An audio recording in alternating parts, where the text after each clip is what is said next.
Welcome to Astana Times Now. I'm your host Asel Stubalda. In this broadcast, we will take a look at the recent announcement to hold an early presidential election, Kazakhstan's progress in attracting foreign investments, and a nuclear security roundtable in the Kazakh capital, among other stories. Let's get started. Kazakh President Kassym-Jomart Tokayev announced in a televised address April 9th that the country will hold an early presidential election June 9th.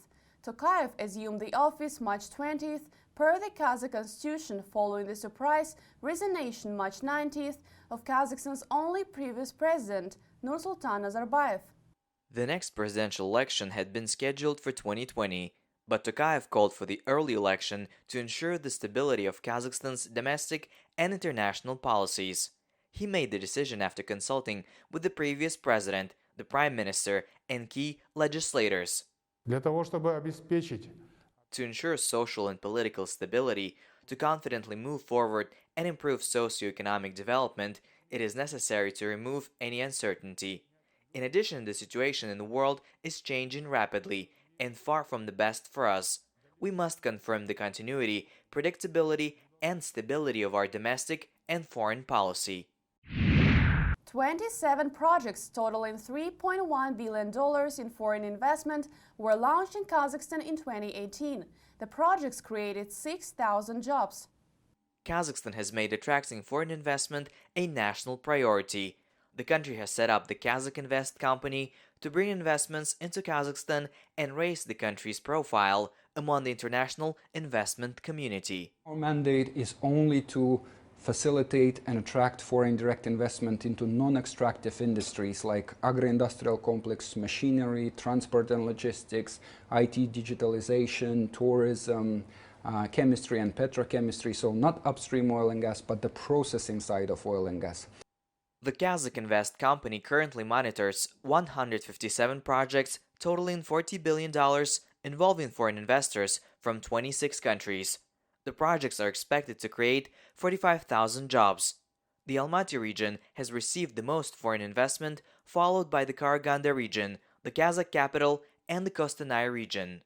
If you look at the FDI flow historically, Kazakhstan has attracted about $282 billion of foreign direct investments since 2005. So can you imagine, that is about $300 billion of foreign direct investments. Of course, surely most of those direct investments went into the oil and gas and mining sector, but we see a very good trend in terms of increase of foreign direct investments into non-extractive and processing-oriented industries as well. Kazakhstan is trying to make it easier and less expensive for business and leisure travelers to visit the country. Officials are considering a package of tax breaks and visa liberalizations to entice visitors. The proposals will be part of a national tourism development program to be submitted to Parliament. Visitors making purchases in Kazakhstan will be exempt from value-added taxes. If approved, the system will be launched in 2022. It will be similar to systems in European countries, Australia, Thailand, Singapore, Russia, Belarus, and Georgia. Kazakhstan is also proposing to optimize its e-visa system and expand the current 72-hour visa-free transit for Chinese and Indian tourists to 96 hours. This is the first well-rounded and comprehensive program that covers a wide range of issues, including transportation and accessibility of resorts, the infrastructure development at major tourism resorts, its visa and immigration's liberalization, as well as marketing initiatives. On top of that, we have offered, first time ever, additional incentives for our businesses, which are going to invest in the top 10 tourism areas. Those top 10 areas cover almost entire Kazakhstan, with the emphasis on development of national parks. Kazakh and South Korean nuclear security experts recently met in the Kazakh capital to discuss ways to denuclearize the Korean peninsula. Kazakhstan has been a leader in the non-proliferation movement since the early 1990s, when it renounced what was then the world's fourth largest nuclear arsenal, inherited after the collapse of the Soviet Union. Nuclear security experts gathered for the conference examined Kazakhstan's example of voluntary nuclear disarmament and said they hoped North Korea would follow a similar path.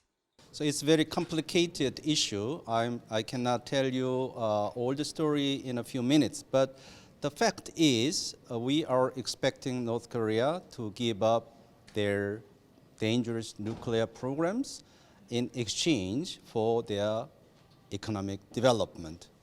So South Korea is very much interested in learning from Kazakhstan's experience of denuclearization, and we hope North Korea will follow the Kazakhstan's precedents. Some of the best performers from Kazakhstan, Uzbekistan, Kyrgyzstan and Tajikistan will have a chance to display their talent on the new Central Asia's Got Talent TV show. The Got Talent format was created by British producer Simon Cowell and first aired in 2006 in the United States. The show has been produced in more than 70 countries, and Central Asia's Got Talent hopes to discover regional talents. Our goal is to find talented people not only in sports, music, or dancing, but find talents across different disciplines and genres and present them to the audience in Central Asia.